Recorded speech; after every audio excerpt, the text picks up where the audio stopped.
रोमा, टीना, मीनू और ऋतु चारों की शादी एक ही घर में हुई है। चारों बहुएं एक ही साथ एक घर में रहती है। चारों की सास सुशीला जी बहुत ही समझदार और शांत स्वभाव की महिला है।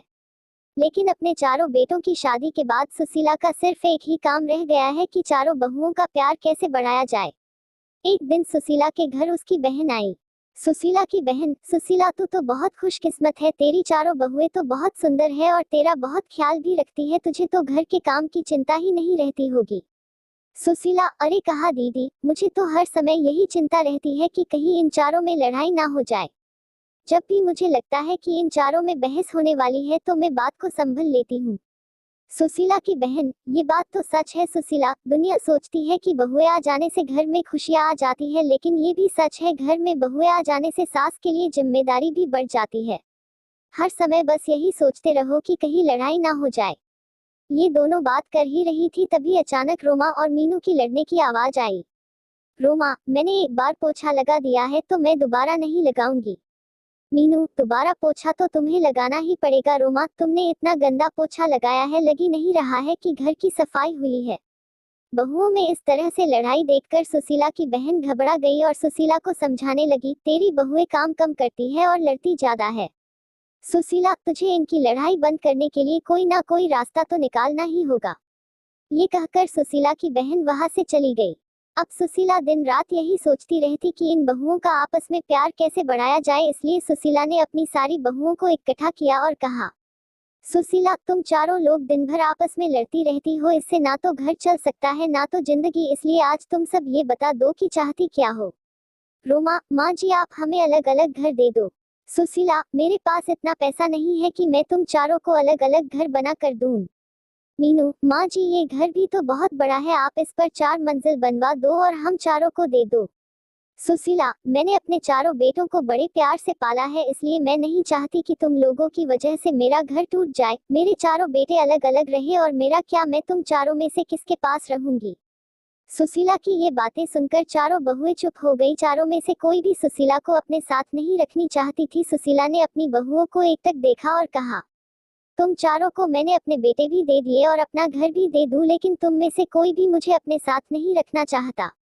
ये कहते हुए सुशीला की आंखें भर आई और वह उन चारों बहुओं के काम बांट दिए और उन सबको कहा कि कोई भी आपस में नहीं लड़ेगा, लेकिन उनकी बहुएं कहाँ मानने वाली थी। अब चारों बहुएं ने एक एक टीम बना ली। एक टीम में रोमा और मीनू थी और दूसरी टीम में ऋतु और टीना थी। चारों आपस में लड़ती तो नहीं थी, लेकिन एक दूसरे की चुगली करने लगी थी। एक दिन टीना और ऋतु ने अपनी सास से कहा, टीना, माँ जी आपको पता है रोमा 12 बजे से सो रही है, आज तो उसने सिर्फ घर की झाड़ू ही लगाई है और पोछा भी नहीं लगाया। ऋतु, हाँ माँ जी, अपने लड़ने के लिए मना किया है, इसलिए मैं मीनू से कुछ नहीं कहती। वह आज ही बाजार जाकर अपने लिए 3-3 साड़ियाँ लाई है। अपने लिए 3 साड़ियाँ लाई है और आपके लिए एक भी साड़ी नहीं लाई है। ऋतु और टीना तो अपने सास से चुगली करके चली गई। अब मीनू और रोमा की बारी थी। मीनू, माँ जी आपने ऋतु को तो सर पर चढ़ा रखा है, वो हमेशा रोटियां जला देती है और आपके बेटे भी बोल रहे थे कि ऋतु की हाथ की रोटियां अच्छी नहीं लगती। रोमा, और माँ जी कल टीना ने सबके कपड़े धोए पर मेरे नहीं धोए।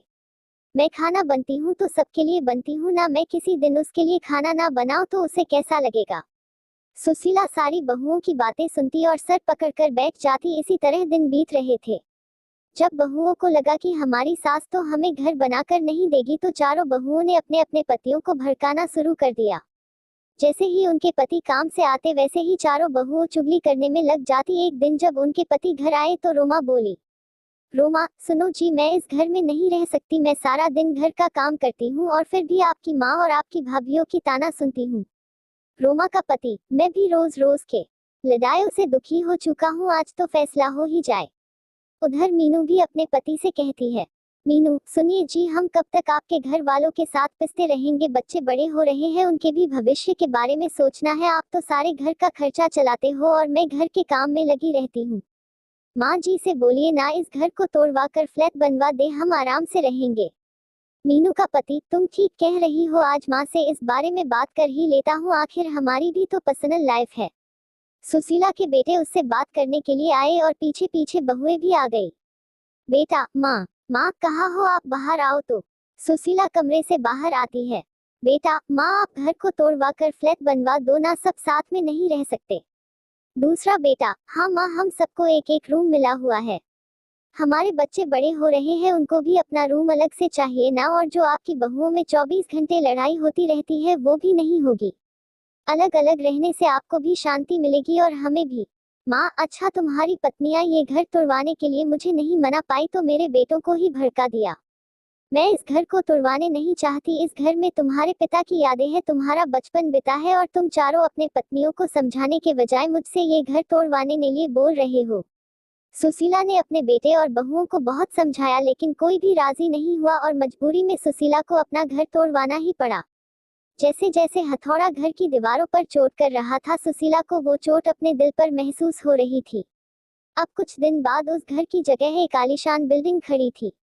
सुशीला ने अपने चारों बेटे और बहुओं को बुलाया और कहा, सुशीला, तुम चारों के फ्लैट बनकर तैयार हो गए हैं, अब तुम सब आराम से रह सकते हो, तुम अपने अपने परिवार के साथ खुश रहोगे, लेकिन मेरा परिवार तो तुम सब हो, तुम्हें अलग अलग जाता देख मुझे कितना दुख हो रहा है, कैसे बताऊं। बेटा, माँ आप कहाँ रहेंगी, मतलब हम में से किसके साथ रहेंगी। सुशीला, तुम फिक्र मत करो बेटा, तुम्हारी बूढ़ी माँ किसी पर भी बोझ नहीं बनेगी। पेंशन तो आती है मेरे पास, उससे मेरा गुजारा हो जाएगा, तुम चारों एक एक फ्लैट में रह लोगे तो ये नीचे का हिस्सा बचेगा, मैं वही रह लूंगी। चारों बेटे अपनी अपनी पत्नी और बच्चों को लेकर चली गई और आराम से रहने लगे। सुशीला पूरे दिन यही रहती और यही सोचती, मेरी बहुओं में मुझसे मेरे चारों बेटों को छीन लिया, चारों में से कोई भी मेरे पास नहीं आता, लेकिन सभी दिन एक जैसे नहीं रहते, कल मेरी जगह मेरी बहुएं भी होंगी, तब देखती हूँ।